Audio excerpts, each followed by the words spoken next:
conferencia de este ciclo del GOAT, el Grupo de Observadores Astronómicos de Tenerife, que comienza aquí, como les digo, con un ciclo de conferencias sobre astronomía, que creo que son muy interesantes. Desde luego el cartel es inmejorable.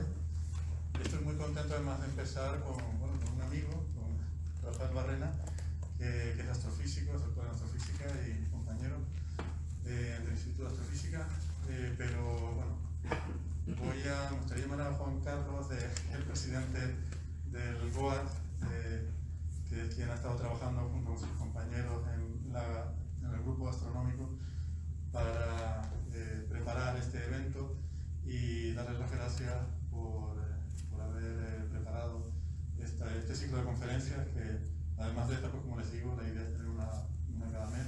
Él les explicará un poco, supongo. Yo simplemente les quería comentar que, agradecerles su paciencia y su comprensión por estas medidas que tenemos en esta nueva normalidad, que tenemos todos que hacer un poquito de pequeño sacrificio en adaptarnos pues, a esto. A lo mejor a algunos les ha tocado separarse, no sé si venían en grupos más grandes. Y bueno, para próximas ocasiones estamos preparando un sistema de reservas en la web, en la que podrán elegir asiento directamente en el interfaz web, y esperemos que sea así un poquito más fácil. Y nada, les rogamos que mantengan la mascarilla durante todo el evento. Si necesitan usar los servicios, ya saben que están aquí justo a la salida. Y si alguien quiere salir antes, tengan en cuenta que pronto se cerrará la entrada de la puerta principal y abriremos la puerta trasera para salir. Saldremos por la puerta de atrás, que creo que la mayoría la conocen, pero si no, habrá un recepcionista o el compañero de seguridad que les indicará que están fuera y les indicará por dónde es la salida. Nada más de eso. Bienvenidos, gracias Rafael, muchas ganas de estar en la charla, y Juan Carlos.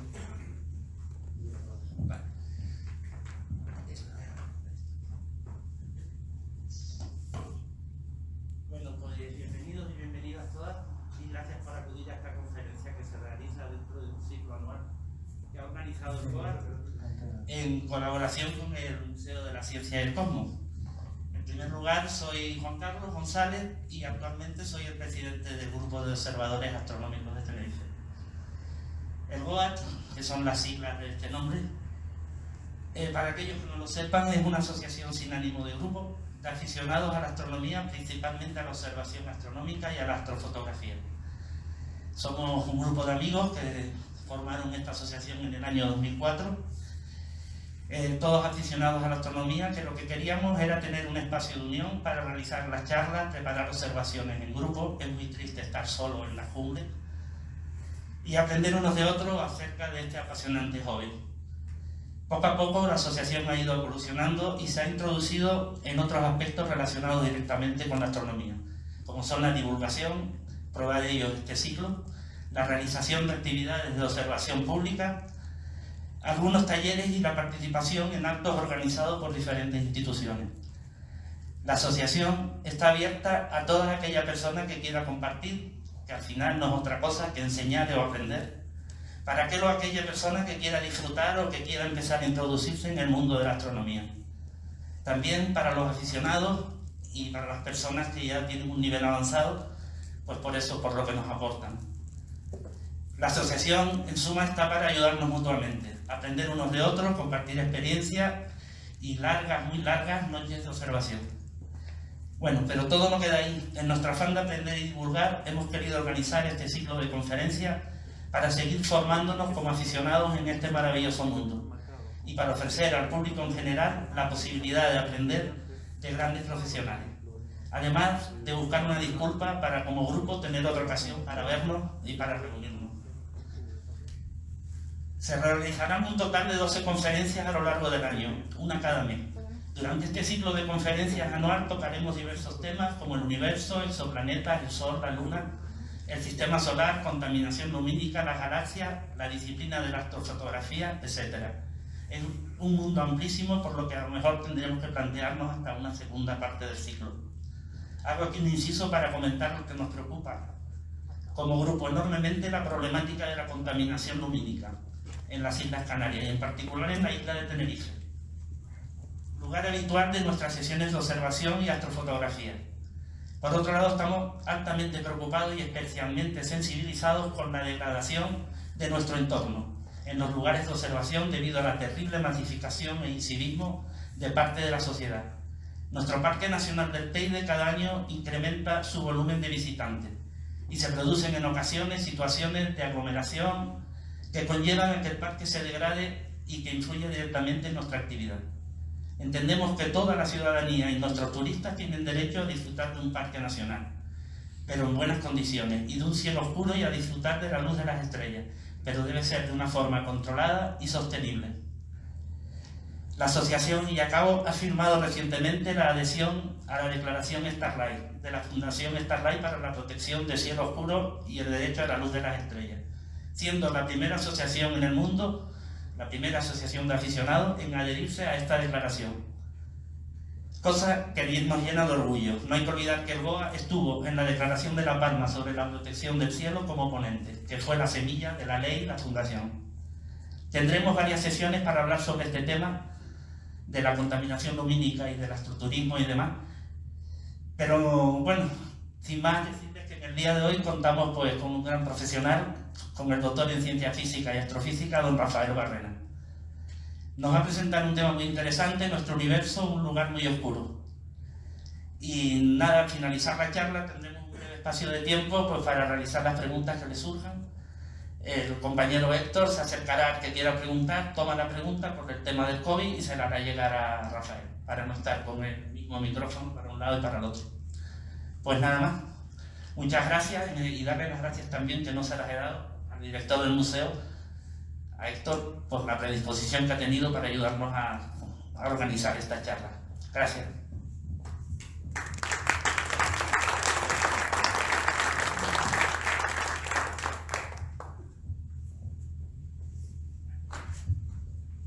Bueno, creo que me puedo quitar, por fin, la mascarilla.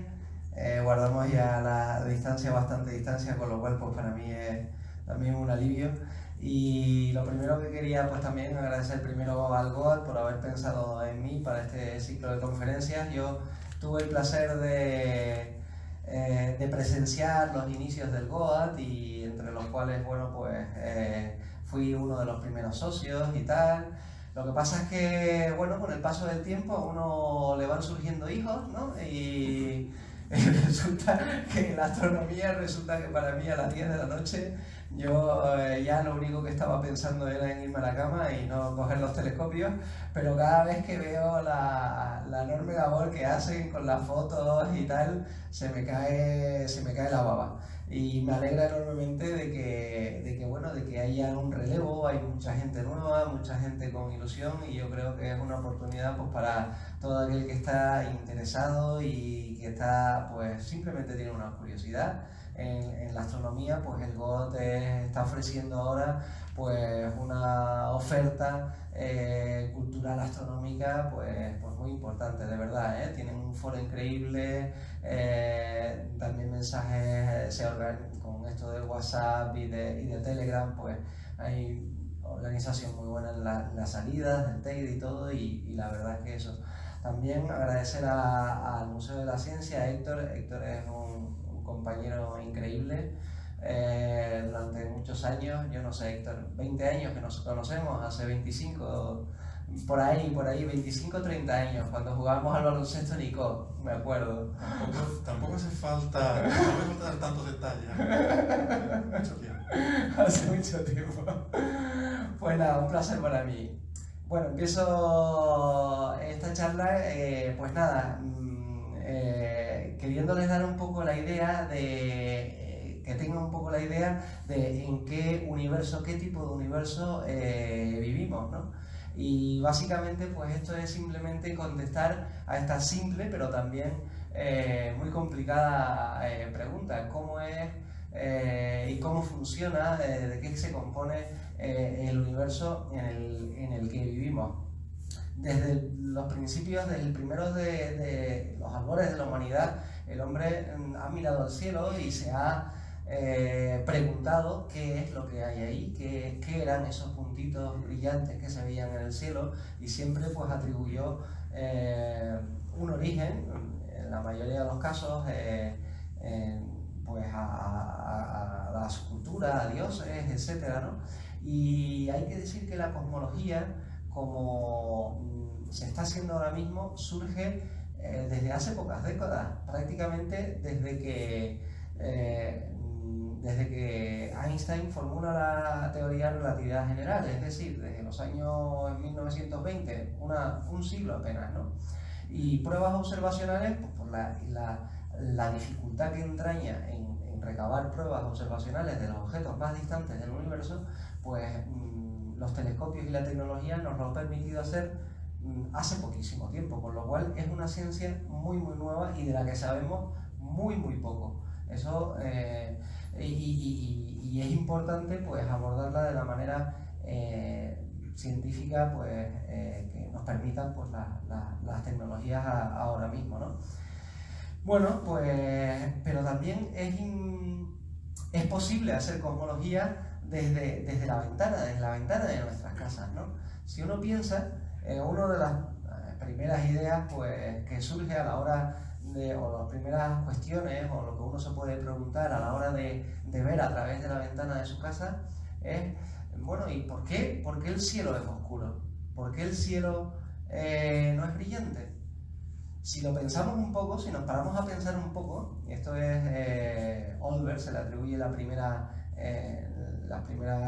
ideas respecto a esto, bueno, pues cuando uno mira o tiene un fondo de estrellas, pues bueno, y tiene una cantidad de estrellas, cuando en otra, como si dijéramos, a otra distancia mayor, pues la cantidad de estrellas va aumentando y además va aumentando con la distancia al cuadrado, pero claro, la luz de estas estrellas disminuye también con la distancia al cuadrado, de tal forma que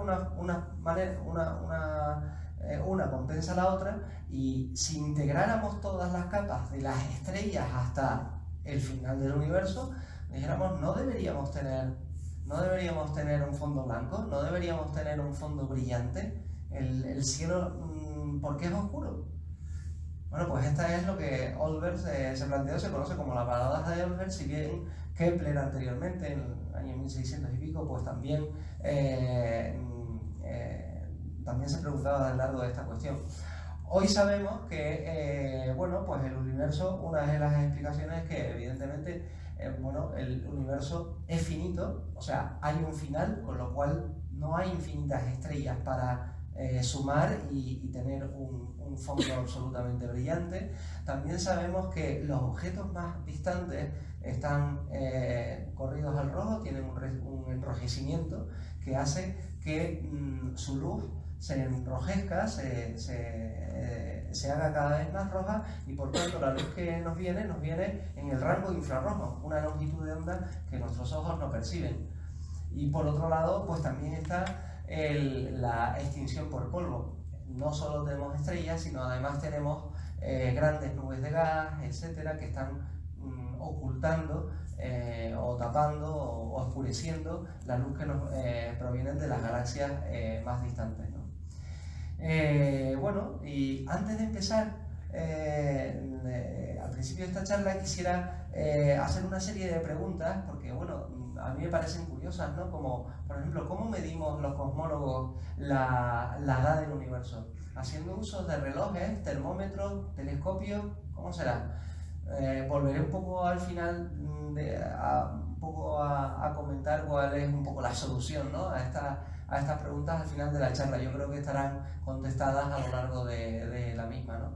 ¿Y de qué color es el universo? ¿Es negro? ¿Es transparente? ¿Es blanco? ¿O tiene un color especial de 1 milímetro? A una longitud de onda de 1 milímetro. ¿Y de qué está compuesto el universo? ¿99% radiación y una mínima parte de materia? ¿O 50% de radiación, 50% de materia, 50-50? ¿O una receta un poco macabra de 5% materia oscura, 25% materia ordinaria, 25% materia oscura, 70% energía oscura? Bueno, pues vamos a ver si podemos dar respuesta a estas, ¿no? A estas preguntas. Antes de que se me anticipen, ¿no? Y un poco, pues, en la cosmología sobre todo quedan cuestiones abiertas, preguntas por las que todavía no tenemos respuesta. No tenemos respuesta a preguntas como ¿de dónde viene la simetría materia-antimateria? ¿Por qué tenemos un universo formado por materia ordinaria y dónde está la antimateria? Sabemos que está pues, el electrón, el positrón o los pares de partículas, ¿no? Partícula-antipartícula, protón-antiprotón, neutrino-antineutrino, etcétera, etcétera. ¿Dónde está ese universo del antiuniverso? ¿Se ha aniquilado? Bueno, pues es una de las grandes cuestiones que no sabemos, ¿no? ¿Y qué es la materia oscura? ¿Qué es la energía oscura? Bueno, están ahí, pero ¿qué es lo que son? No lo sabemos muy bien. Por otro lado, sabemos que ocurrió un Big Bang que luego pasó a una fase de inflación muy grande, una expansión tremendamente acelerada, pero ¿por qué surgió? ¿Por qué? ¿Qué mecanismo dio lugar a esa expansión tan acelerada justo después del Big Bang? Ante tantas preguntas, ¿cómo se puede cuestionar? ¿Y la cosmología se basa realmente en principios físicos correctos? Porque a lo mejor no estamos teniéndolo, y estoy seguro que parcialmente, pues a lo mejor estamos bien encaminados, pero se nos están escapando principios que todavía no conocemos, ¿no? Y por otro lado, las leyes físicas cambian con el tiempo, es decir, las leyes físicas que tenemos ahora nos van a servir nos han servido o nos sirven para analizar el principio del universo. Bueno, pues son cuestiones muy importantes en las que todavía pues, se está trabajando, ¿no? ¿Qué herramientas tenemos? O sea, ¿qué ingredientes tenemos en cosmología? Pues muy fácil, o sea, tenemos básicamente dos. Uno es el universo que queremos observar como objeto que queremos estudiar, como objeto de estudio, y por otro lado tenemos la teoría que nos ayuda a dar respuesta a los fenómenos que observamos en ese universo. Evidentemente la teoría tiene que responder a los hechos observacionales, pero los hechos observacionales hay que estudiarlos de una manera basada en la ciencia y que encuadre dentro de una teoría, ¿no? Entonces, son dos partes, la cosmología teórica y la cosmología observacional, que van de la mano, no se entienden una sin la otra, ¿no? Y bueno, en la astronomía lo único prácticamente que tenemos es la luz. Últimamente se han descubierto, ya por fin, teóricamente ya la teoría había predicho la existencia de ondas gravitatorias, pero básicamente todo lo que nos viene, toda la información que nos viene de las galaxias, de estrellas, de planetas, etcétera, de todo lo que está ahí fuera, es la luz. Y tenemos telescopios de todo tipo para poder observar en todas las longitudes de onda, tanto desde la Tierra como en el espacio. Esas son nuestras herramientas, esas son nuestras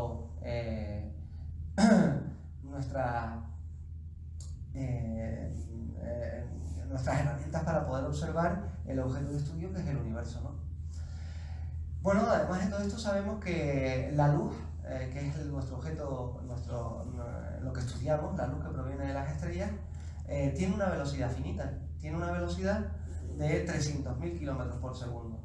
Ninguna información o ninguna partícula con masa puede viajar a más de la velocidad de la luz. Y una de las cosas que hacemos uso, que tenemos los astrónomos por costumbre, y que también incluso nosotros en la vida cotidiana también usamos, es medir distancias con todo tipo con unidades, por ejemplo, pues de tiempo, ¿no? Estamos acostumbrados a decir, bueno, de aquí al Teide es 1 hora, o de aquí a las Américas, pues también 1 hora, o de aquí a Madrid 2 horas en avión, etc. Pero sabemos que intrínsecamente detrás, implícitamente, estamos hablando de una velocidad. O sea, realmente estamos utilizando cuando se utiliza un avión, ese avión va a una velocidad y tarda tanto. Pues un poco en cosmología pasa lo mismo. En cosmología tenemos una luz, una información que viaja a una velocidad finita y por tanto, pues cuantos objetos más lejanos observemos, pues más distantes en el tiempo estamos observando en ese universo, ¿no? En distancias mayores y más atrás en el tiempo. Por otro lado, el universo en sí, nos surge la pregunta a los cosmólogos de decir, bueno, ¿es igual en todos lados? ¿El universo es igual aquí que en cualquier otra galaxia distante o en su entorno? Y la respuesta hasta ahora observacional es que sí. Hasta ahora no se habían podido observar, realizar grandes mapas, grandes mapeos del cielo, pero ya pues, surveys como el Sloan Digital Sky Survey, que cubre hasta el 60% del cielo, o incluso cuando observamos en radio, grandes mapas realizados en radio con radiotelescopios. ¿Y por qué observamos en radiotelescopios? Precisamente porque los objetos más distantes, las galaxias más distantes, están enrojecidas, tienen mucho corrimiento al rojo y su mayor cantidad de luz no está en el visible, sino que ha ido, por corrimiento al rojo, se ha ido desplazando hacia el radio, hacia longitudes de onda de las ondas de radio, y es ahí donde es más fácil captarla, con lo cual tenemos que utilizar antenas de radio para observar los objetos más distantes del universo. Y la prueba es que cuando mapeamos el cielo, lo que vemos es que cualquier parte que hagamos es exactamente igual a la totalidad del cielo. Lo mismo pasa en el óptico. Estos puntos de aquí son galaxias en los diversos colores, pues más distantes, más rojas, más azuladas, más verdes, pues serían más cercanas, pero la homogeneidad es evidente.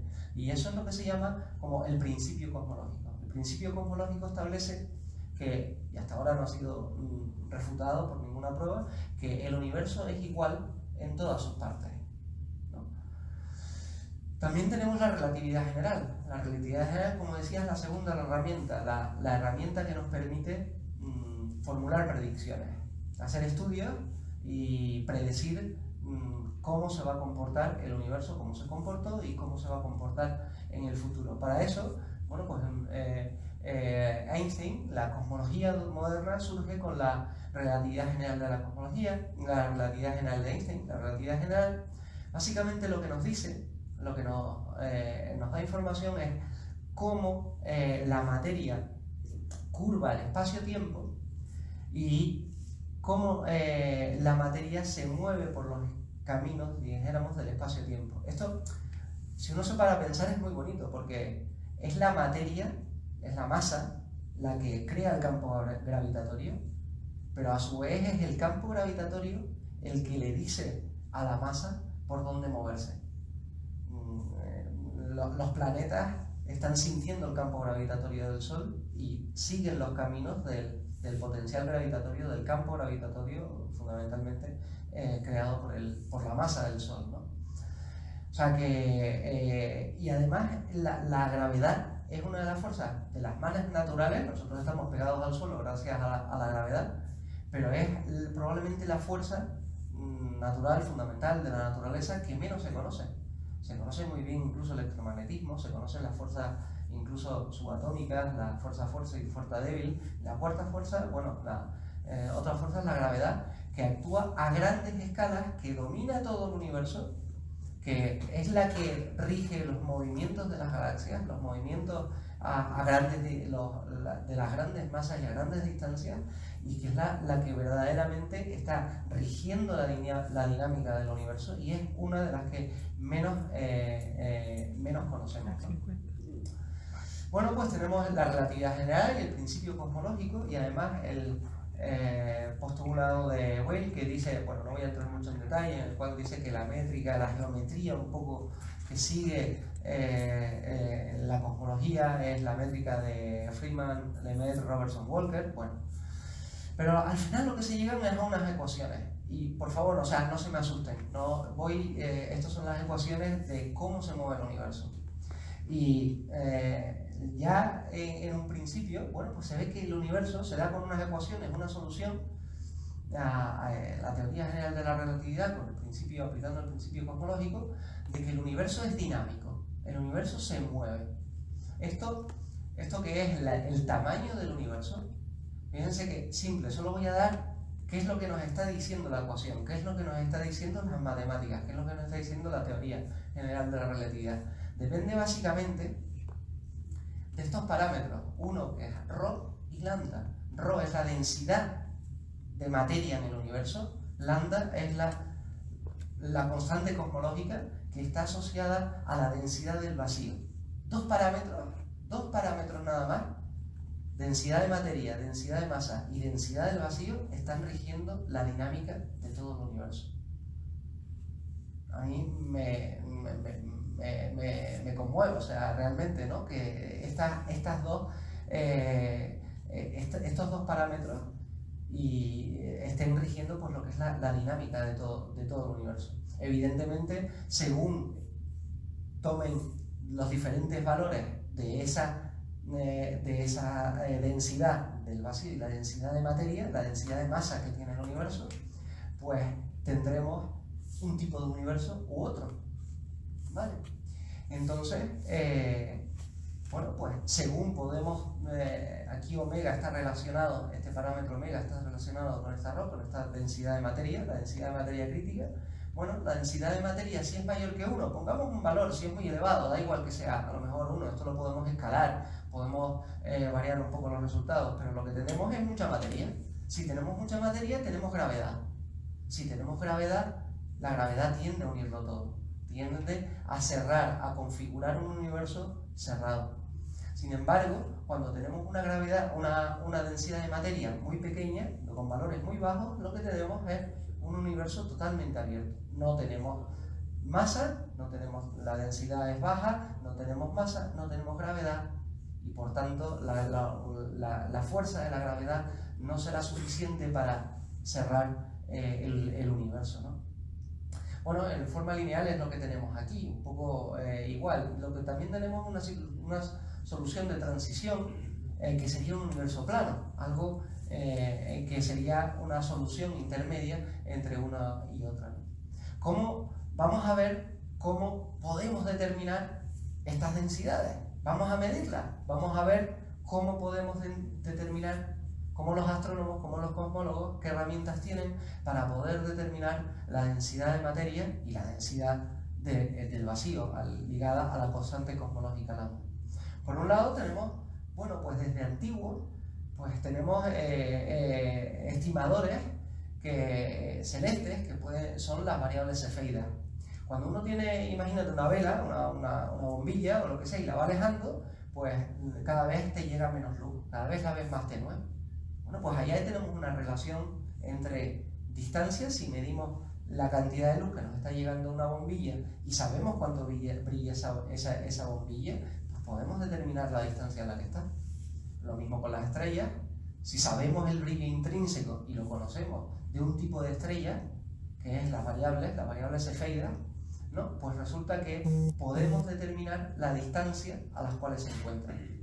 Detectando este tipo de variables de estrellas en galaxias como la de Andrómeda o como la de pues M33 o cualquier eso, si somos capaces de detectarla, podemos saber a la distancia a la que están estas galaxias. Bueno, pues esto lo hizo, bueno, otra herramienta, como dije antes, era el corrimiento al rojo, lo puse antes, en el cual, pues, si tenemos una fuente y si esa fuente atraviesa una nube de gas, esa nube de gas, los elementos de esa nube de gas van a causar una serie de absorciones dentro de ese espectro, ¿no?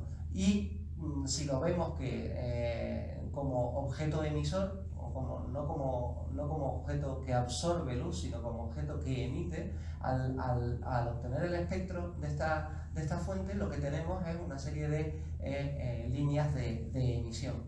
Bueno, pues esas líneas de emisión, ¿no?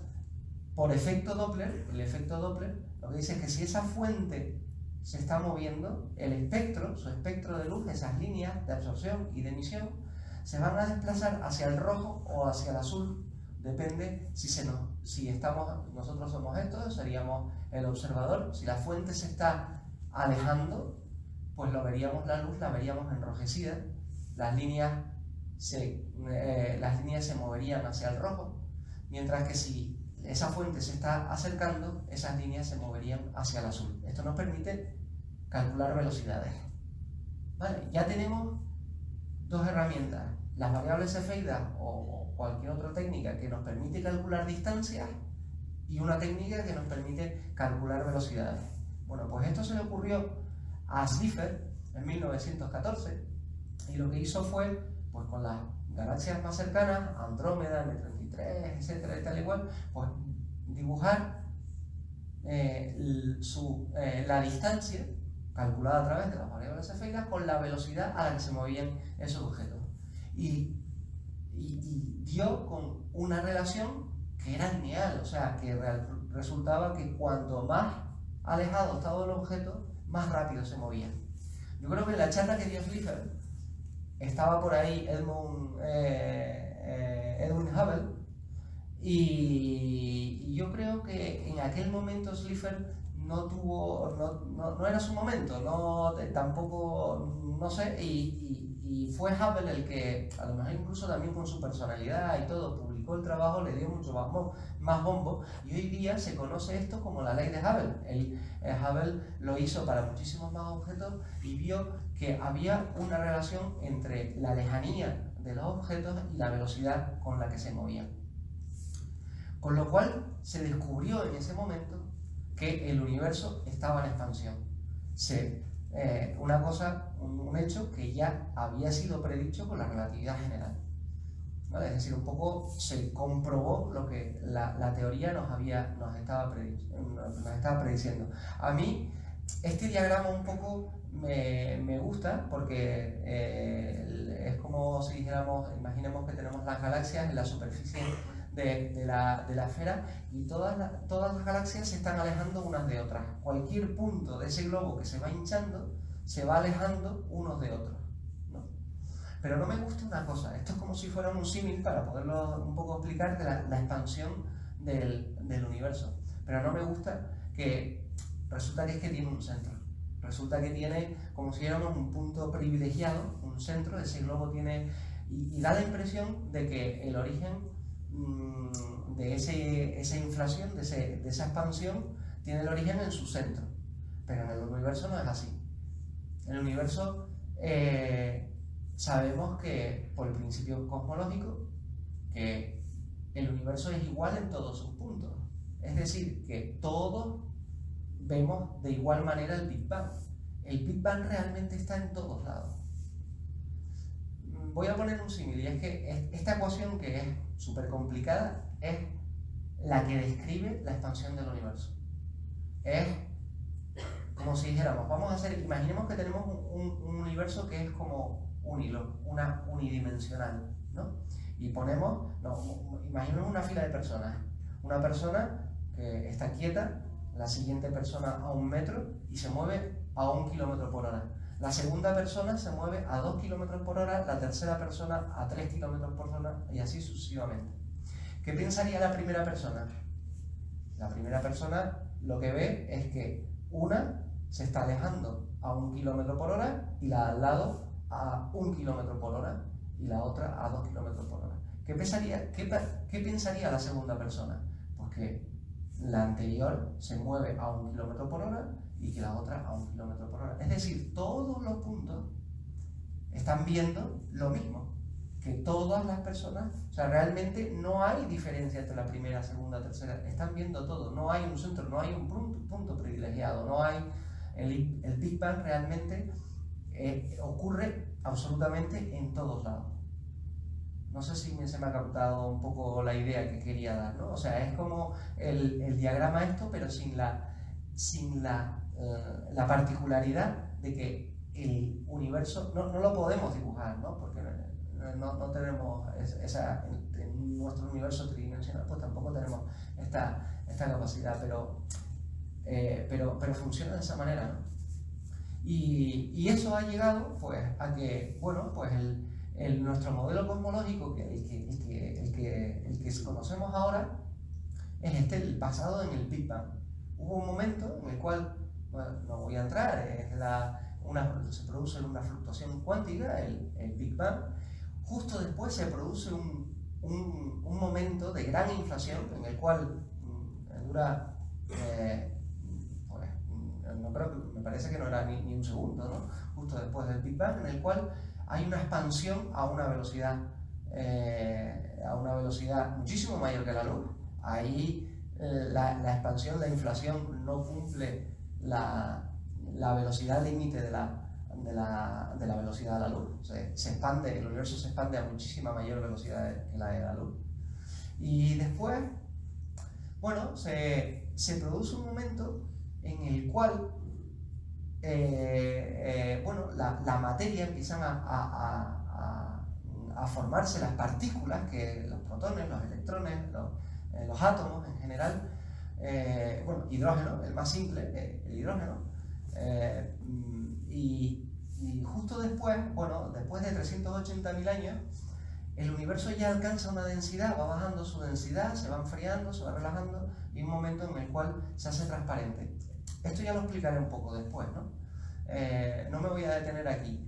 Después, justo después, pues hay una fase en la cual pues, se empiezan a formar lo que es las galaxias, los planetas, y al final va, como si dijéramos, ganando un poco la gravedad, y parece que las galaxias, o los planetas, las estrellas se acumulan en cúmulos de galaxias, en cúmulos de estrellas, las galaxias, las estrellas forman en galaxias, las galaxias forman cúmulos de galaxias, y así sucesivamente hasta el universo como lo conocemos hoy en día, ¿no?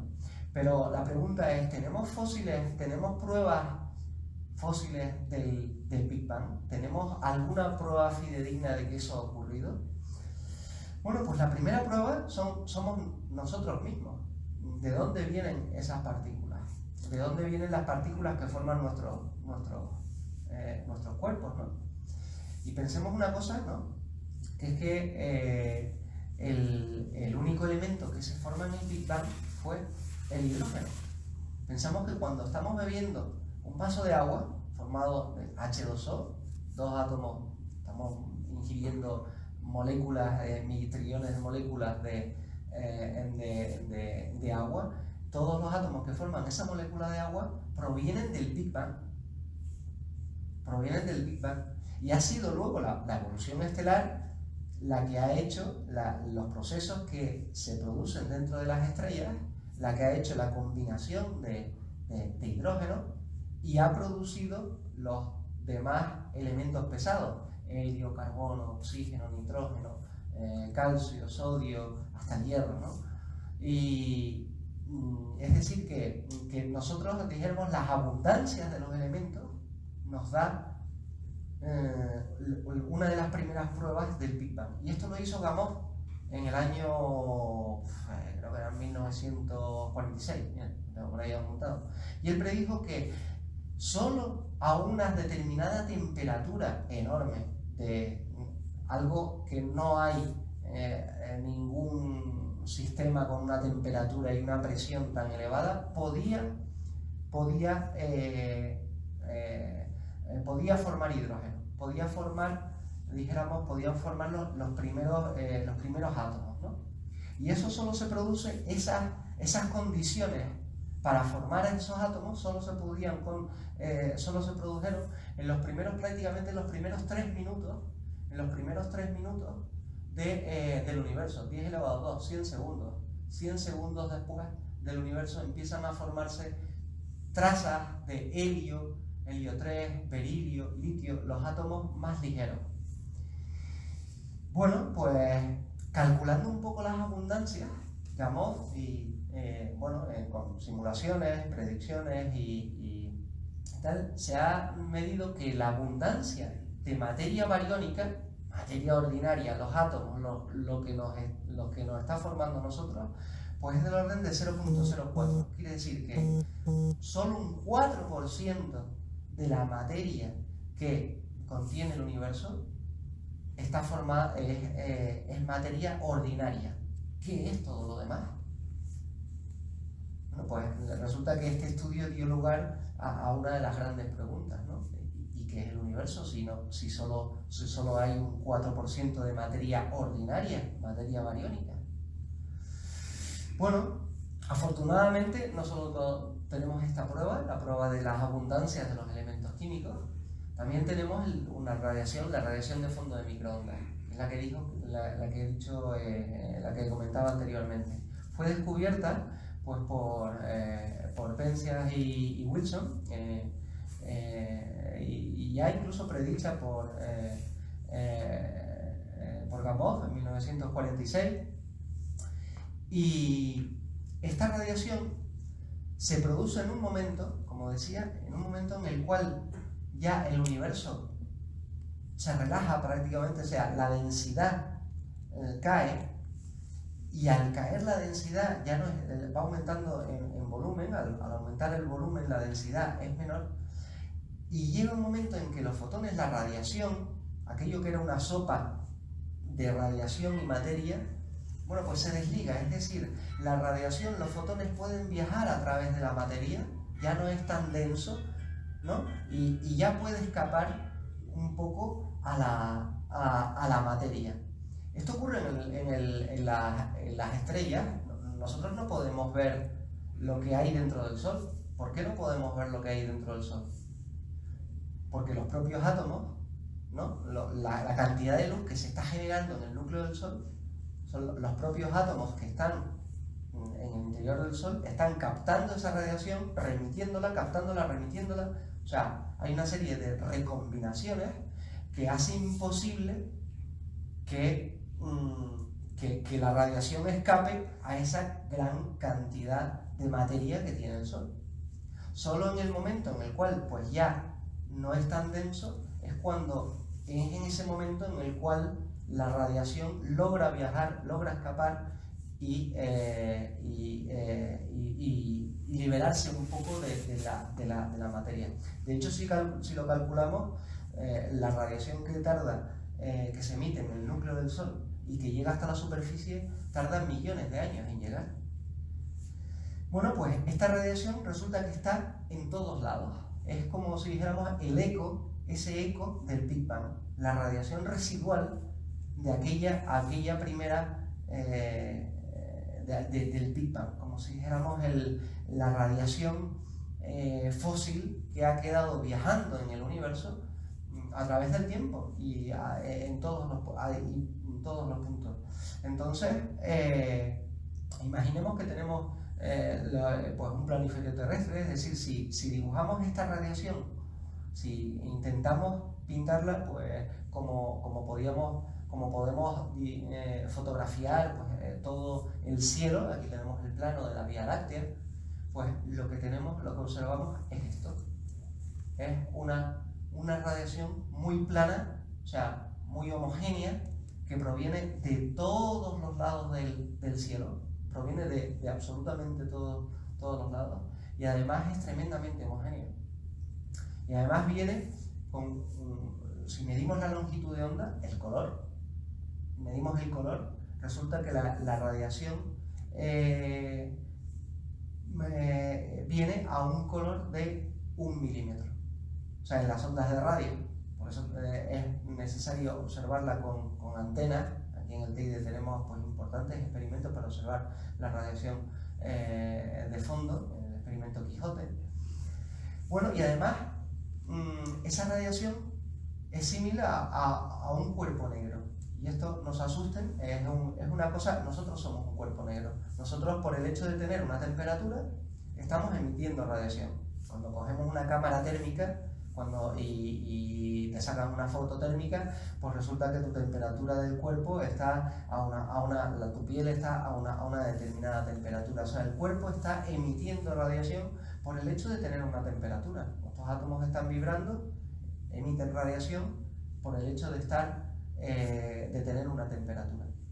Bueno, pues la temperatura característica asociada a un universo que emite una radiación a 1 milímetro es un cuerpo, una masa que tiene 2,726 Kelvin. O sea, el universo hoy podríamos decir que es un cuerpo, dijéramos, tan frío como 2,7 Kelvin por encima del cero absoluto. Esto es prácticamente menos 270 grados centígrados, ¿no?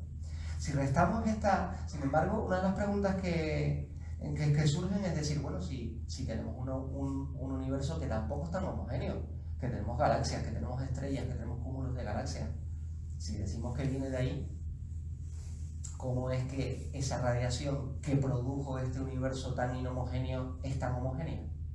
Pues resulta que cuando vamos al detalle, ¿no?, y restamos lo que es esa emisión de cuerpo negro, lo que nos queda es esto. Bueno, una radiación muy importante que viene de la galaxia, de nuestra galaxia, pero además empezamos a ver, como si dijéramos, pequeños grumos, pequeñas, lo que se llaman anisotropías.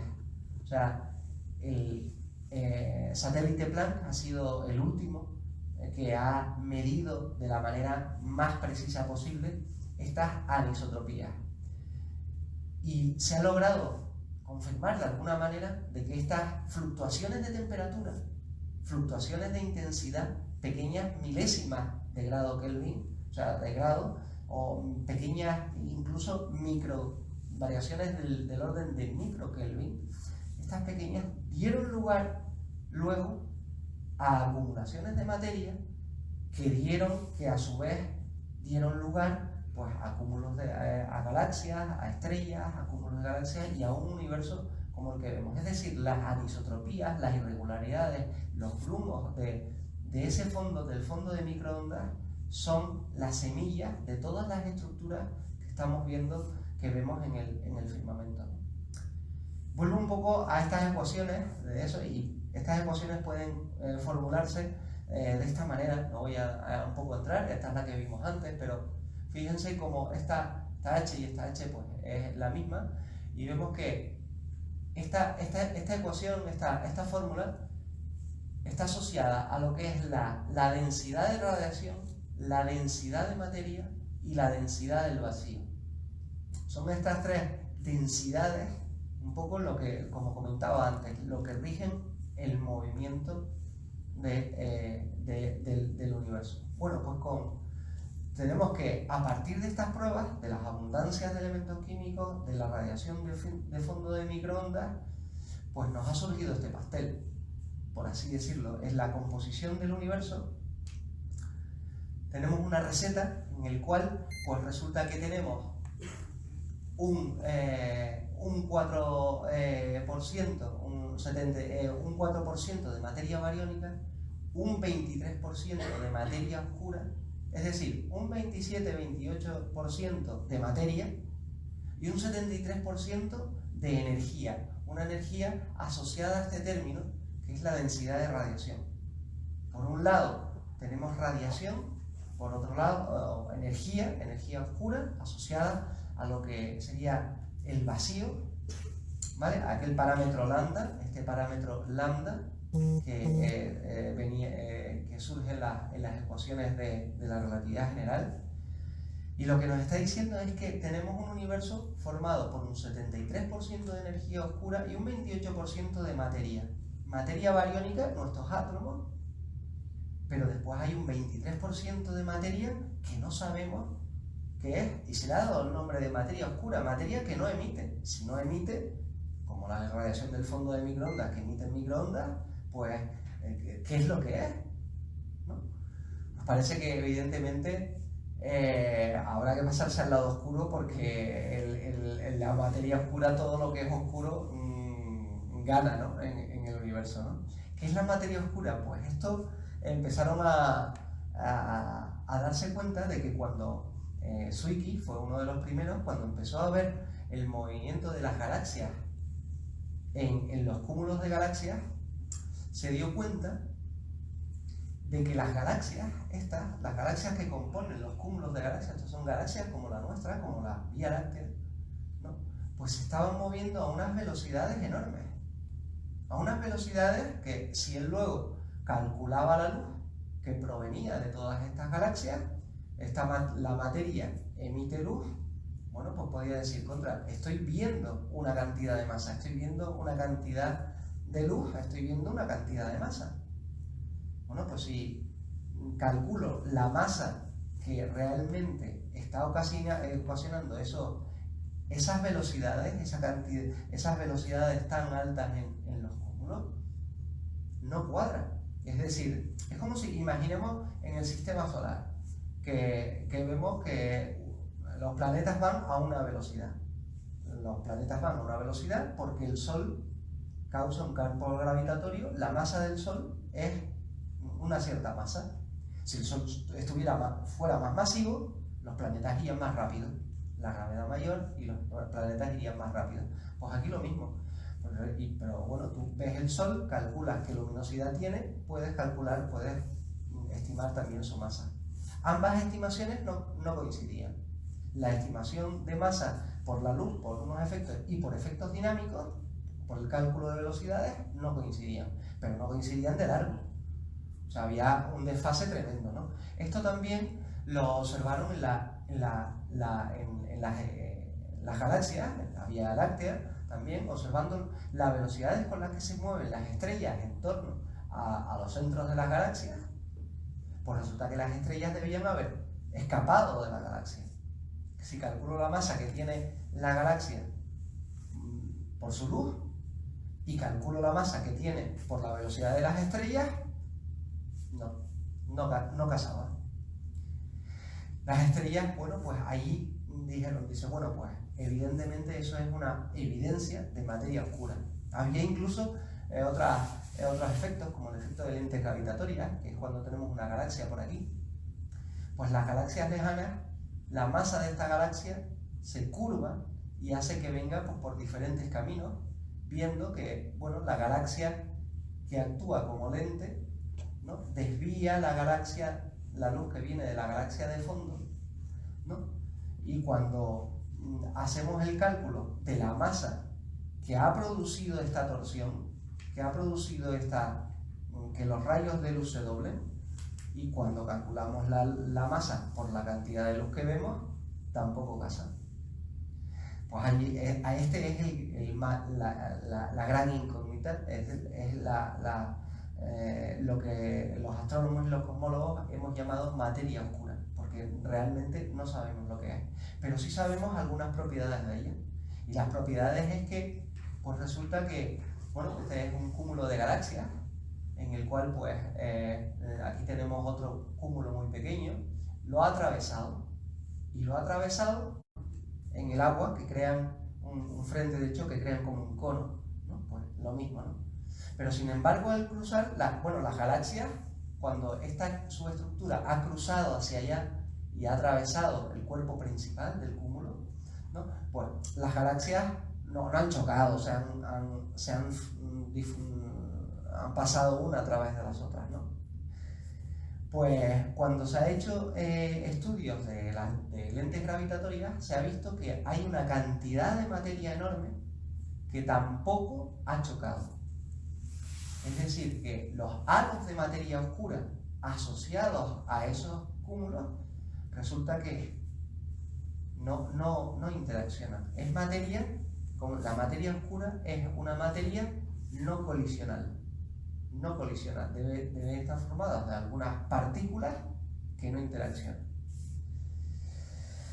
Bueno, sin embargo, la materia oscura jugó un papel muy importante en los inicios del universo, porque al ser materia produce gravedad, y al hacer gravedad, y al ser tan abundante, nada menos con 23% de la materia del universo es materia oscura, pues actuó como ladrillo, como los ladrillos del universo primigenio, de las primeras estructuras del universo, aglutinando, si dijéramos, las galaxias, las primeras estructuras que se crearon, como los cúmulos de estrellas o como las primeras galaxias del universo. De hecho, las simulaciones lo que predicen es que, bueno, conforme ha pasado el tiempo, ¿no?, pues la materia oscura, estos son las galaxias, esto es la materia oscura, bueno, aquí falta lo de materia, no se ve la parte de arriba, pero las galaxias siguen el mismo perfil, siguen la misma distribución que la materia oscura. La materia oscura ha hecho que las galaxias se unifiquen en cúmulos de galaxias, en filamentos, en esta estructura espongiforme, por así decirlo, a base de filamentos vacíos, filamentos, que es lo que llamamos la estructura a gran escala del universo. Nuestra Vía Láctea sería un puntito de esto. los filamentos estarían formados pues, por cientos y miles de galaxias. Los cúmulos de galaxias pues, también serían, como dijéramos, el entrecruce, el cruce entre filamentos, ¿no? Los cúmulos de galaxias van acretando, van aglutinando cada vez más galaxias de su entorno, y estas van bajando por los filamentos, siguiendo la estructura a gran escala del universo. Es decir, que la materia oscura jugó un papel muy importante en los inicios como agente, como pegamento, como si dijéramos, como cemento del universo, ¿no? ¿Qué es la materia oscura? Pues realmente no sabemos, pero lo que sí está claro es que son partículas que producen gravedad, partículas que no colisionan entre sí. Eso es lo que un poco sabemos. Hoy, ¿de qué naturaleza son? No sabemos. No sabemos qué naturaleza tienen. Hay modelos que tanto en el LHC como en el CTA, MAGIC, que son estudiando los telescopios que estudian los rayos cósmicos que provienen de explosiones de supernova, de los eventos más energéticos del universo, pues a base de modelos parece que, bueno, detectan materia oscura y parece que, bueno, podría tener algo de masa, y la han llamado WIMPs. WIMPs es un acrónimo que viene de Weak Interactive Massive Particles, o sea, partículas muy poco interactivas, ¿no? También en el LHC, a base de modelos teóricos, sustrayendo ciertas componentes, pero es una evidencia indirecta, no es una evidencia directa. No se ha podido detectar una partícula de materia oscura, ¿no? Y se preguntarán, ¿qué ocurre con esa energía oscura? Era el 73% de nuestro universo. Pues la materia oscura, la energía oscura, vamos a ver un poco qué es lo que es, ¿no? ¿Qué diferencia hay entre estas dos imágenes, entre estas dos? Pues la diferencia es que aquí este puntito no está, aquí lo mismo, aquí hay un punto que aquí no está, lo mismo aquí. Estos son supernovas. Las supernovas son las explosiones de las estrellas, la fase terminal de las estrellas más masivas, las estrellas con más masa, y estas son las galaxias, están observadas con el Hubble, y son unas galaxias tremendamente distantes. Si utilizamos las supernovas como las variables cefeidas, como las que utilizó Hubble, ¿no? Pues puede ocurrir que, bueno, pues tenemos una nueva herramienta para poder medir distancias a grandes escalas, a grandes distancias. Es decir, imaginemos que tenemos una supernova que sabemos perfectamente cómo brilla, porque también hay supernovas en nuestro entorno. La observamos a una distancia enorme, por lo tanto ya sabemos que midiendo la cantidad de luz que nos viene de esas galaxias tan distantes,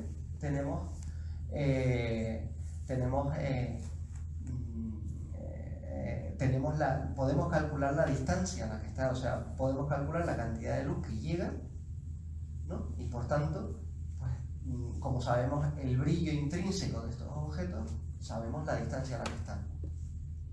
Eso nos ha servido para extender la ley de Hubble, aquella que era distancia-velocidad, ¿no?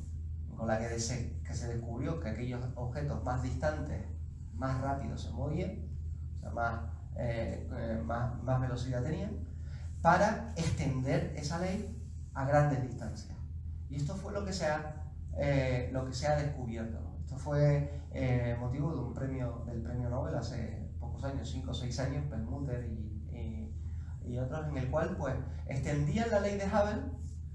La ley de Hubble estaría por aquí, o sea, las primeras galaxias que Hubble observó estarían muy cercanas a nosotros, esto es distancia, y las más alejadas pues caían todas así.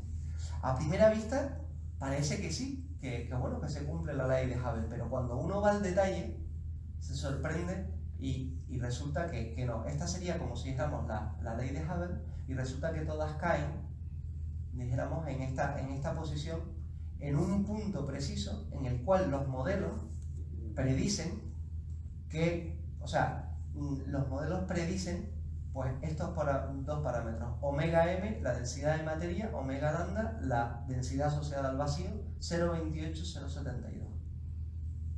Es decir, que la velocidad la velocidad de expansión del universo no es una velocidad constante, ¿no? Porque si fuera constante, tendrían que estar estos puntos sobre esta línea, y no lo están. Hay una cierta aceleración. Es una velocidad acelerada. Acelerada porque si hay una aceleración hay una fuerza, hay una energía, algo que lo está acelerando. Nosotros cuando vamos en el coche y queremos acelerar, tenemos que meterle energía, tenemos que pisar el acelerador, el motor produce una fuerza sobre las ruedas que haga que avance acelerada, que cambie la velocidad acelerándola, ¿no? ¿De dónde viene esa energía para acelerar el universo?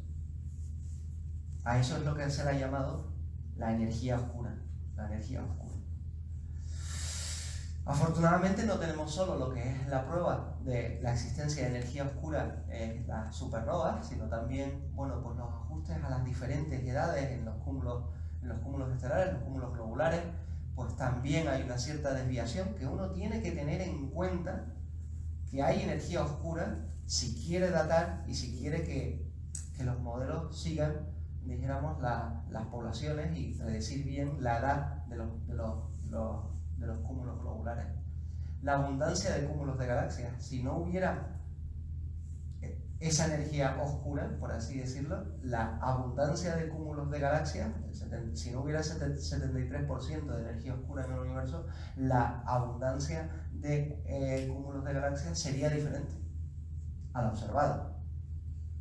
Observamos una cantidad de cúmulos de galaxias, miles, ¿no? Y resulta cúmulos de galaxias, cúmulo de Coma, cúmulo de Perseo, cúmulo de Hércules, que están en nuestro entorno, Amur y Alto Redshift, etc. Los modelos predicen que si tú no tienes en cuenta energía oscura, pues no predicen esa abundancia. Y por otro lado, tenemos el fondo de microondas también y la distribución espacial de galaxias. En las galaxias, cuando hacemos grandes mapeos grandes mapas del universo, pues vemos que sigue una cierta, como digo, la estructura a gran escala sigue una estructura espongiforme, formada por vacíos y filamentos. Bueno, pues si uno no tiene en cuenta una materia oscura del 23% y una energía oscura del 73, 72, 73%, no es capaz de reproducir en las simulaciones esta configuración, esta distribución espacial de galaxias. Esto, afortunadamente, estas pruebas convergen. Estas pruebas nos dan todas, además, un valor muy próximo, bueno, pues a este 0.73, ¿no? Aquí tenemos la radiación de fondo de microondas, las supernovas, bueno, y omega m, la densidad de materia, pues del orden del 0.28 o una cosa así, ¿no? Es lo que pongo un poco aquí, energía oscura un poco del 73, materia oscura del 0.23 y materia bariónica, la materia normal, la materia ordinaria, la nuestra, los átomos, pues solo un 4%. ¿Vale? O sea, es decir que hay bastante acuerdo, dijéramos, entre lo que es la abundancia de cúmulos de galaxias, la abundancia de supernovas, cada cual con su incertidumbre, cada cual con un error tremendo.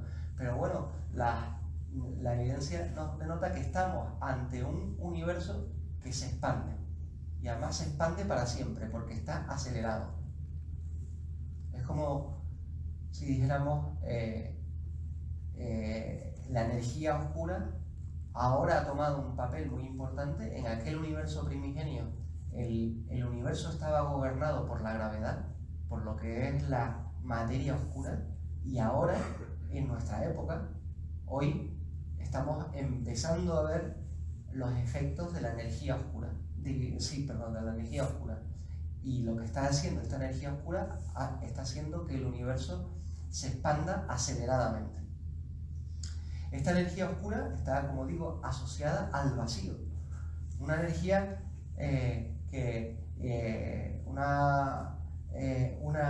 una densidad de energía que sí, bueno, podemos jugar con aquellas ecuaciones que nos daba la relatividad general y dijéramos, bueno, pues si ponemos un 30% de energía, o vamos, un 5%, densidad de materia de 5 y y densidad de... Esto sería lambda realmente, lo que pasa es que en este plot, en este dibujo, pues está nu. Pero bueno, y si no ponemos energía oscura, tenemos materia pero sin energía oscura, lo que tenemos es un universo dominado por la gravedad y por tanto un universo que alcanzará una dimensión límite y a partir de ahí se volverá a una contracción, a un Big Crunch, por así decirlo, ¿no? Sin embargo, si tenemos, bueno, pues materia oscura, pero materia, por así decirlo, y nada de vacío, pues lo que tenemos es un universo plano, una densidad menor de materia producirá una expansión mayor, una expansión a velocidad constante. Y solo en el caso en el cual tenemos materia oscura, o materia, por así decirlo, y materia y densidad asociada al vacío, a la energía oscura, solo así podemos reproducir un modelo de expansión acelerada.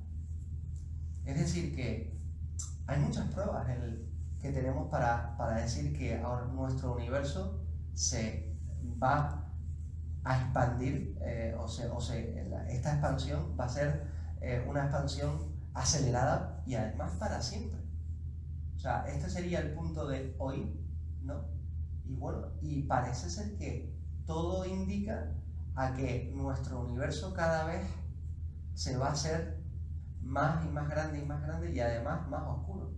Esta expansión, curiosamente, resulta que esta 0.7 no es constante, además varía en el tiempo, porque más se expande el universo, más vacío se crea. Más vacío se crea, la aceleración va a ser cada vez mayor. Curiosamente, la energía asociada al vacío produce aceleración, produce repulsión, produce justo lo contrario que la materia. La materia produce gravedad, el vacío produce repulsión. Es un poco de locos, ¿no? O sea, es un poco difícil de entender, ¿no? Pero creo que ¿qué ocurre? Que cuanto más grande se hace el universo, más vacío hay, mayor aceleración tenemos en esa expansión, en esa expansión del universo, ¿no? Bueno, pues parece ser que esto pues efectivamente está relacionado con el vacío, pero también podría caber la posibilidad de que hay algo que nos cuadra dentro de la relatividad general. Estamos cogiendo un modelo que no reproduce bien esto observado. O sea, ya sabemos que, por ejemplo, antes de Einstein, la física era la física newtoniana y que Einstein pues la refinó, por así decirlo, ¿no? Hizo una teoría general de la relatividad que en el límite a muy pocas velocidades es la física newtoniana, es la física de las pocas velocidades. O sea, la relatividad general fue, como dijéramos, una generalización de la física newtoniana. Pues a lo mejor hay otra física que es una generalización de la relatividad general. Esto podría ocurrir. O sea, no es que esté la puerta cerrada. ¿Vale? Y por otro lado, pues también hay gente, cosmólogos, que están trabajando en soluciones parciales como los campos escalares, modelos matemáticos que puedan dar respuesta a la energía oscura, ¿no? A la expansión, ¿no?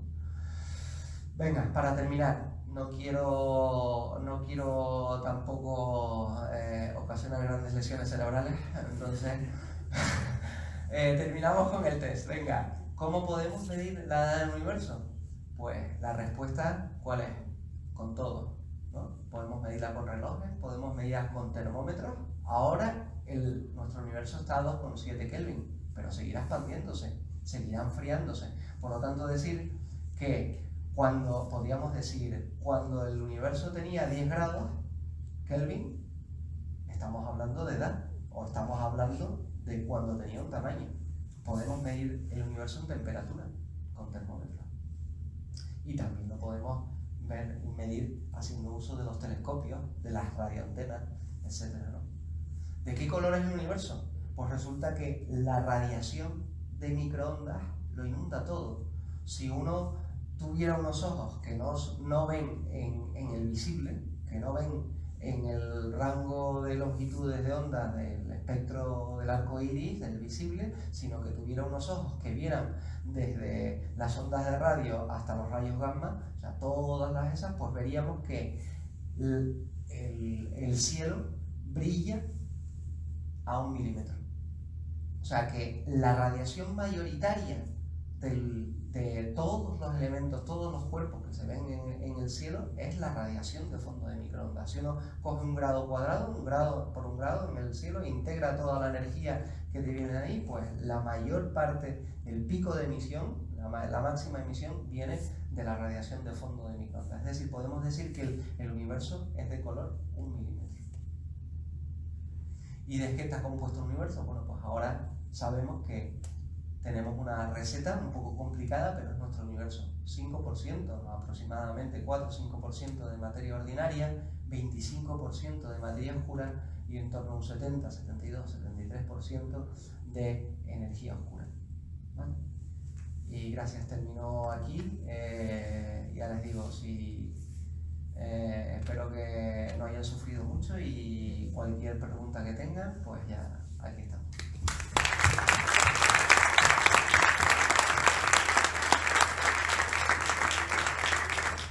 Muchas gracias, Rafa, siempre muy fascinante estos temas de cosmología, muy evocadores. Creo que sí, tenemos una preguntita por aquí. Por estos temas de protocolo COVID, como les decía, les voy a pedir que me hagan la pregunta, luego yo la repetiré al micrófono y para que Rafa la pueda escuchar. Al principio, una pregunta. Vamos repartiendo y luego si queda tiempo volvemos. Vale. Al principio comentaba que el universo es finito, pero ahora está diciendo que el universo se expande, o sea, se volverá infinito. Porque dice al principio que es finito. Vale. No sé si escuchas esta pregunta. Sí, la escuché. ¿Por qué si decía que el universo es finito y ahora al final está diciendo que se expande y que se va a expandir para siempre? Pues que cómo se conjugan esas dos... Bueno, que el universo se esté expandiendo. O sea, el universo tiene una edad limitada, tiene 13.800 millones, 3.700, 3.800 millones de años. Es decir, que esa materia que se creó en el Big Bang ha llegado a un límite, dijéramos, el universo es finito. Ahora, esa expansión continúa y esa expansión seguirá. Lo que quiere decir que es finito hasta lo donde conocemos. Es finito, el universo es finito. Lo que pasa es que la dimensión del universo seguirá creciendo. Es como, no sé, nosotros cuando crecemos, ¿no? Pues somos finitos, un niño es finito, por así decirlo, pero sabemos que crecerá más. En el futuro crecerá más, ¿no? Se refiere a finito según la edad que tiene ahora el universo. Exactamente. No que sea un finito real, sino que es un finito hasta donde conocemos ahora mismo. Exactamente. Si hoy medimos cuánto mide el universo mide 13.800 millones de años. Y lo podemos saber como el ejemplo que te ponía antes, ¿no? Es decir, de aquí al TI de 1 hora, ¿no? Podemos dar lo que mide el universo en tiempo, 13.800 millones de años. Si damos para atrás a esos modelos que contienen, pues teniendo en cuenta todos esos parámetros, etcétera, pues casa con un Big Bang, un origen del universo a 13.800 millones de años. Pero un momentito, solo para decir una cosa. José Alberto Rubiño tiene una frase que a mí me gusta mucho, bueno, un término que yo no conozco la etimología, pero dice que el universo es eviterno. ¿Qué quiere decir? Es una palabra, eterno significa que ha existido siempre, existirá siempre, ¿no? Eviterno es como la mitad, quiere decir que tiene un origen, sí, pero en principio, bueno, con nuestra física conocida, tiene un origen, pero hacia el futuro es infinito. Vamos a ver si hay alguna otra pregunta, si no podemos volver a pasar por aquí y retomar este tema. ¿Alguna otra cuestión? ¿Sí? Comentó al principio que una de las fuerzas más importantes de todo el universo es la gravedad, pero que sin embargo es una de las poquitas conocidas o de las que menos se conoce. Y quería preguntar por qué exactamente, porque realmente en nuestro sistema solar la fuerza de la gravedad, ¿no? Se supone que domina, y se hacen muchos estudios de cómo se mueven los planetas, todas las elípticas y todo eso. Entonces, ¿por qué es de las menos conocidas, de las que menos se sabe realmente? Sí, Si me permites repetir la pregunta, también porque quiero la grabación, es que si decías al principio que la fuerza de la gravedad es una de las más importantes, pero de las menos conocidas, ¿no? Y la pregunta es que ¿por qué es tan poco conocida? Me refería a eso porque sabemos que hay unas fuerzas fundamentales en la naturaleza, como decía, ¿no? La gravedad, la electromagnética, la fuerza débil, la fuerza fuerte y la subatómica, ¿no? Y se ha podido, dijéramos, para estudiar el Big Bang, dijéramos, tenemos que recurrir a la parte de la mecánica cuántica, la física cuántica. Se dan procesos que no se dan a nivel macroscópico, se dan procesos y tenemos una física particular para unas condiciones y para un confinamiento extremo de la materia, ¿no? No tenías otra palabra. Exactamente. Está de moda. Entonces, ¿qué ocurre? Que una de las grandes cuestiones es decir, ¿cuál es la teoría que nos da el surgimiento? ¿Cómo surgen esas fuerzas? ¿Cómo surgen esos campos? El campo gravitatorio, el campo fuerte, el campo débil, el campo electromagnético. Y cómo, si surgen, si han tenido un origen, que lo tienen, ¿no? Que lo tienen, ¿cómo se acoplan? ¿Cómo hay una teoría unificadora de fuerzas? Pues eso se ha conseguido parcialmente para unificar teorías que unifican la fuerza eléctrica y la fuerza débil, la subatómica, que es la teoría electrodébil, la teoría de fuerzas electrodébiles, pero para la gravedad no se ha conseguido. O sea, la gravedad es una fuerza a la cual no se le ha podido tratar de una manera fiel en esos primeros momentos del Big Bang.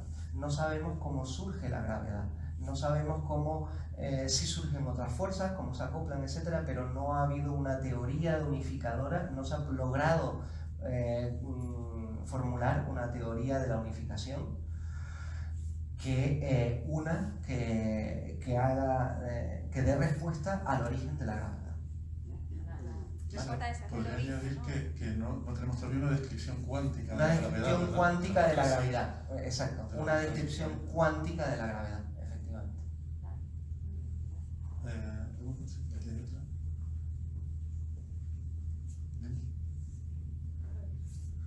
Cuando dice que el universo es finito, según lo que entiendo ahora, es que empezó, pero luego es infinito hacia adelante. Sí. Pero en cuanto a la cantidad de materia, energía, de todas estas oscuras y la otra, Ya. quisiera saber, o sea, yo veo que tiene una proporción, ¿vale? Pero ¿cómo saben que no hay más? ¿Y cómo dan por hecho que nuestros objetos de medición ya nos están dando lo que hay? O sea, ¿no tienen un escepticismo de que de pronto sea una falla en nuestra forma de pensar? Claro. Bueno, se la traslado a Rafa, yo mismo. Sí, sí. Bueno, sí, la traslado. Pregunta que, Sí. claro, que he estado hablando, ¿no? De que el universo es finito en el sentido de que tiene un origen en cuanto al tiempo, hay un origen al tiempo, pero que la pregunta es que ¿cómo podemos saber que ya conocemos todo lo que hay en el universo? O sea, que hay esas proporciones de materia bariónica, materia oscura, energía oscura, tenemos esas proporciones, pero ¿cómo podemos estar seguros de que no hay más cosas? ¿No? Entiendo que es eso. Y también sobre la cantidad total de materia y energía del universo, si hay un entendimiento de cuánto en todo el universo, cuánto es el total de energía y materia que hay, ¿verdad? ¿O quieres matizarlo? Tanto de los instrumentos de observación. Vale, que cómo nos fiamos tanto de los instrumentos de observación para darnos todas esas cantidades. Bueno, es lo que tenemos. Esa es la respuesta. Es decir, podemos pensar en lo que se nos está escapando, pero es decir, igual que hasta ahora no conocíamos, nadie hablaba hace 20 años, hace 30 años nadie se creía lo de la materia oscura. Bueno, y lo de la energía oscura era una filosofía, ¿no?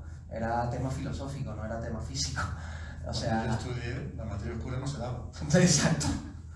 Cuando yo estudiaba, la materia oscura no se tenía en cuenta. Es decir, que esto no quiere decir que haya otros tipos de materia, más materia, etcétera, etcétera, que se nos están escapando a nuestra instrumentación. Pudiera ser, pero la ciencia avanza con lo que tenemos y los avances tecnológicos nos permiten medir hasta un límite.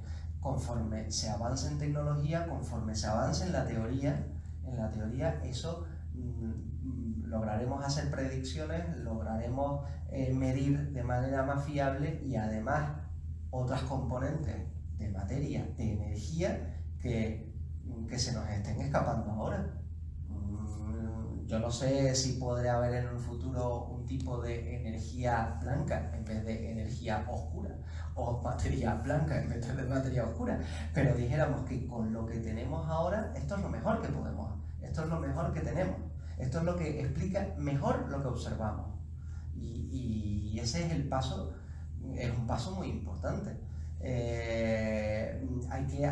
Con esto hay que andar un poco con pies de plomo, no es cuestión de filosofar. O sea, aquí lo que se trata es de encontrar que todo encaje, tener una teoría y tener unas observaciones que encajen, que se descubren nuevas evidencias de nuevos tipos de materia, pues se encajará y se intentará explicar de una manera científica, por así decirlo. No quiere decir que no se descarte que haya más, nunca, jamás. Un científico nunca te dirá que decir, no, ¿y cómo estás tan seguro de que tal? No estoy nada seguro. ¿Vale? O sea, esto es lo que tengo, pero esto es lo que veo. O sea, si hay más, pudiera ser, sí. El día que se sepa todo, nos quedaremos todos sin trabajo. Exacto.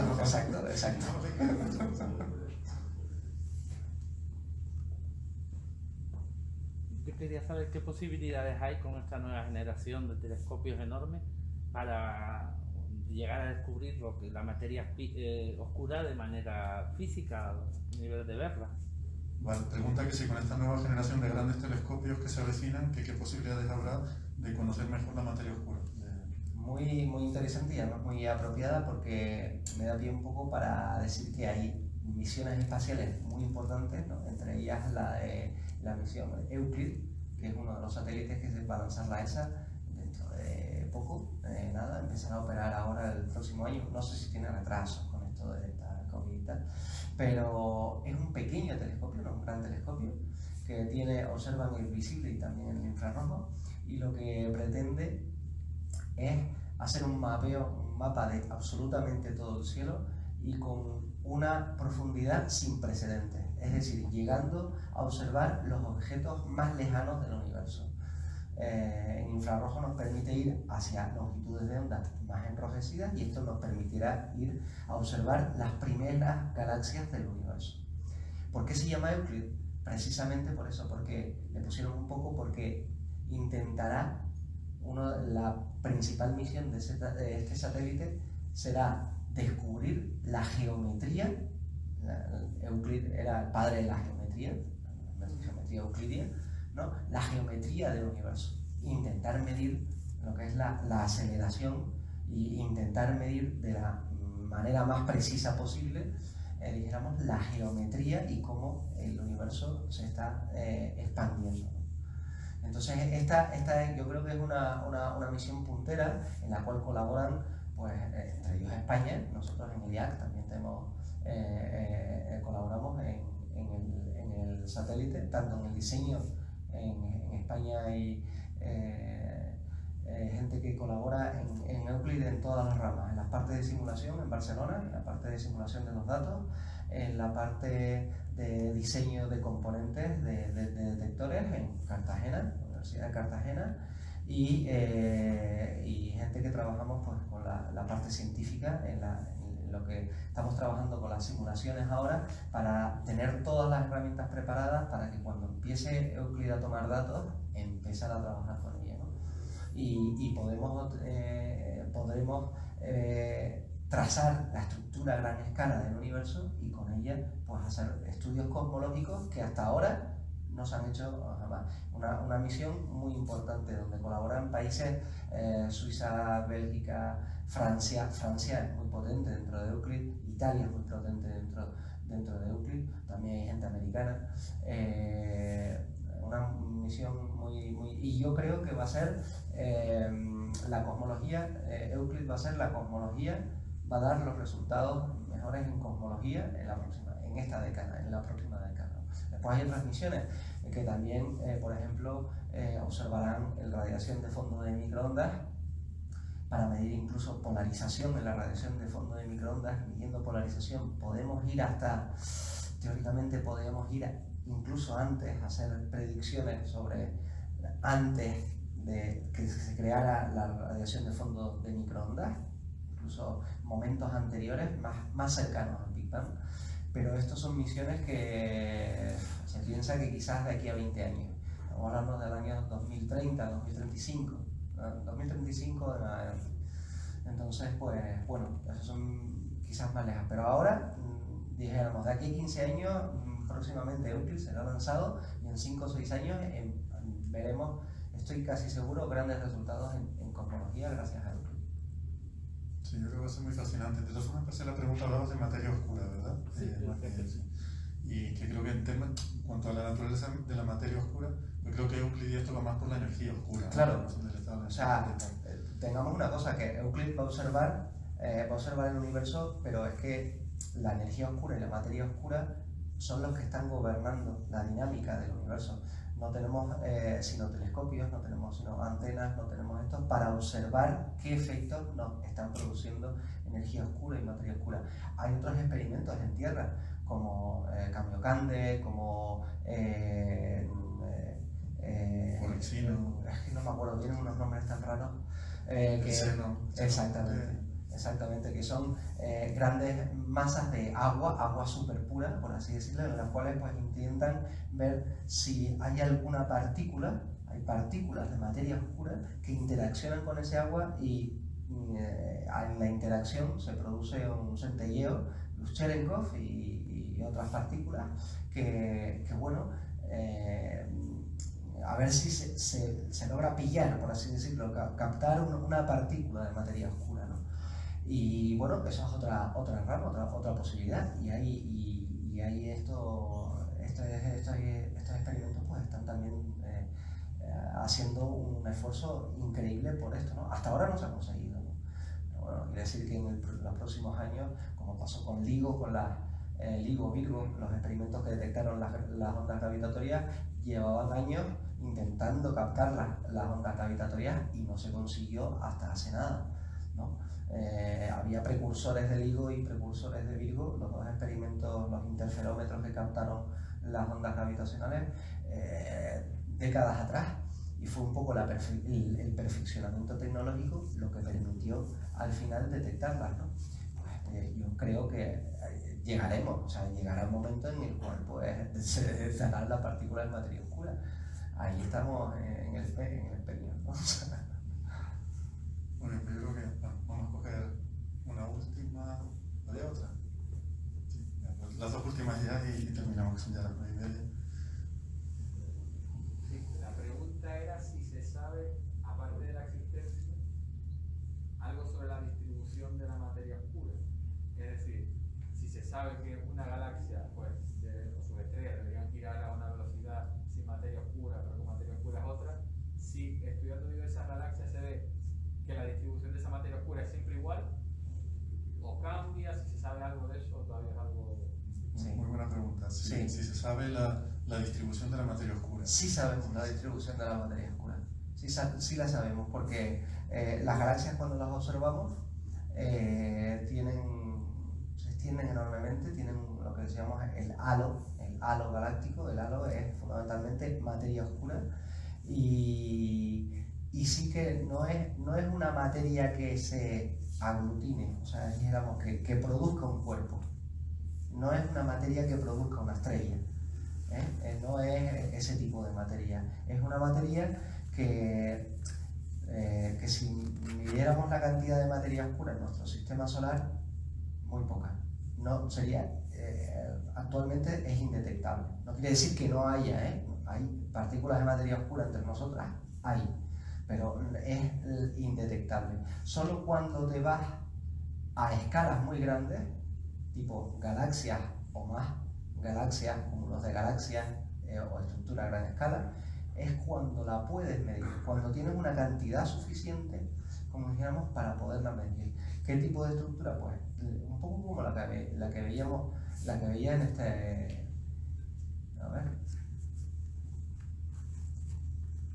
En esta foto, es decir, los cúmulos de galaxias contienen halos de materia oscura pues muy homogéneos, muy parecidos a una forma gaseosa, muy parecidas a nubes, dijéramos, pero que, claro, cuando tú te vas a una porción muy limitada, pues no la detectas. Solo cuando te vas a grandes estructuras te das cuenta que hay cierta fluctuación de materia que fuera del cúmulo no la ves.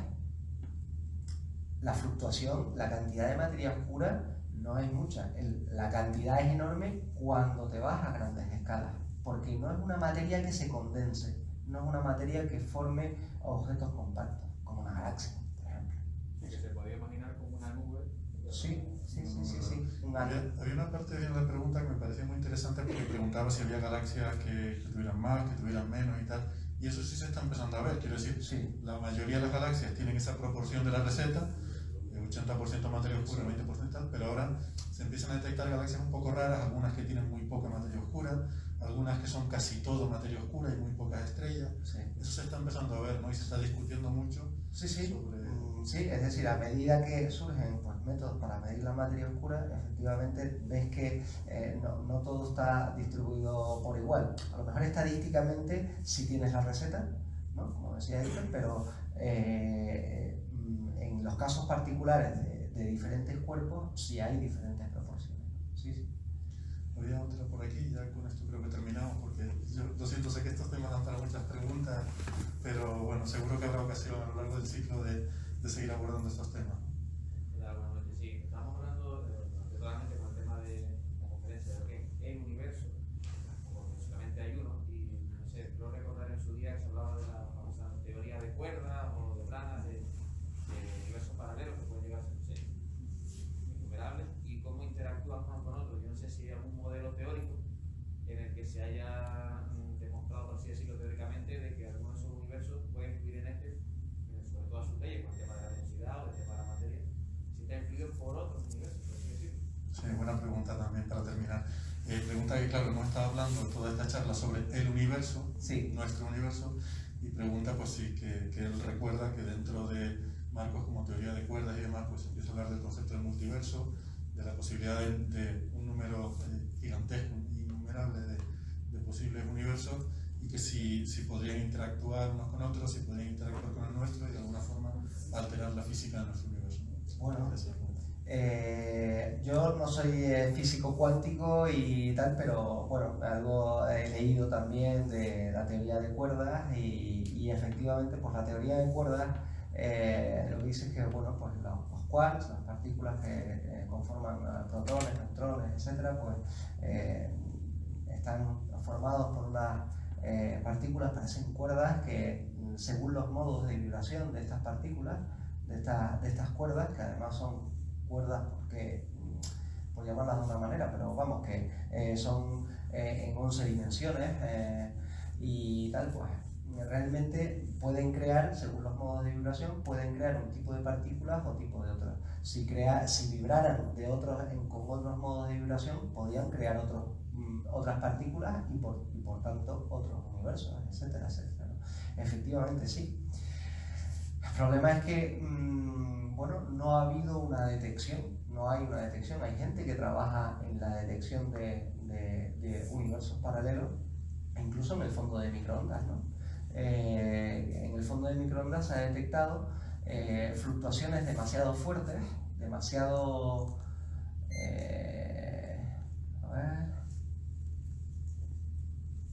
demasiado acusadas, fluctuaciones, creo que estaba por ahí, creo que lo tapa la mancha fría, ¿no?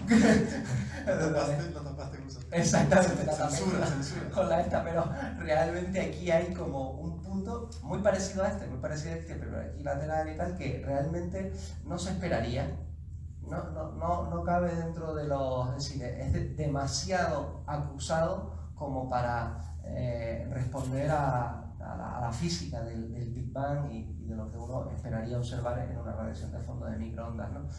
Y muchos lo han atribuido a la interacción, a que eso puede ser una influencia de un universo externo, igual que se ha podido crear a base de una fluctuación cuántica nuestro universo a partir de un Big Bang, pues también puede haber universos. Stephen Hawking habla paralelamente, casi el padre o un poco el que ha lanzado la teoría de multiversos, ¿no?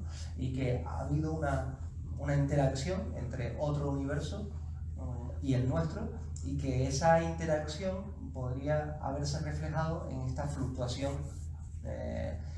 que es más acusada de lo que uno esperaría, de lo que cabría esperar. Y esto es todo lo que te puedo decir. O sea, tampoco es una cosa que lo podamos corroborar ni siquiera observacionalmente ni teóricamente. La teoría también aguanta mucho. Es decir, que los teóricos están en su deber, ¿no? De imaginar cosas, ¿no? De descubrir, de ser creativos, de decir ¿y por qué no?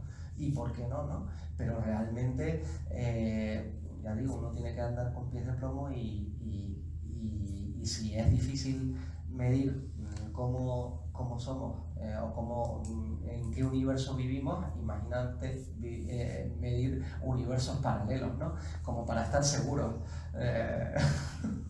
A lo mejor es como en tiempos de Giordano Bruno, pero exacto, por otros planetas, ¿no? Exacto.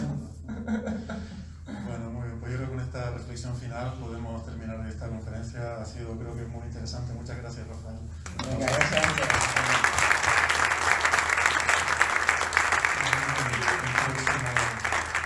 El próximo evento de la serie. ¿Querías decir algo, Carlos? Sí, decirles que... Te paso el micrófono. Vale.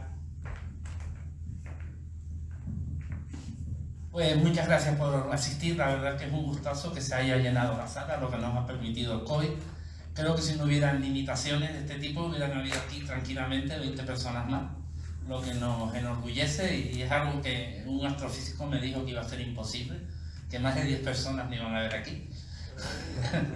Por lo que creo que hemos hecho bien la campaña de publicidad.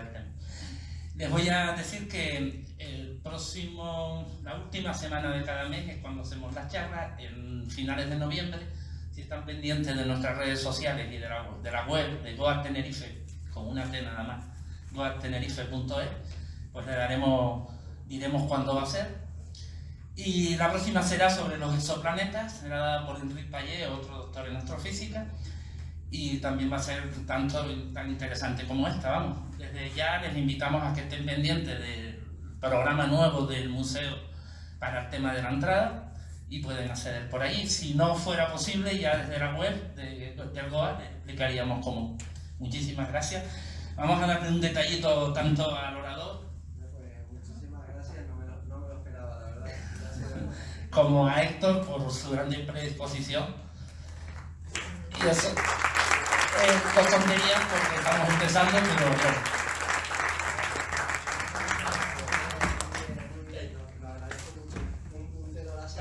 Muchas charlas.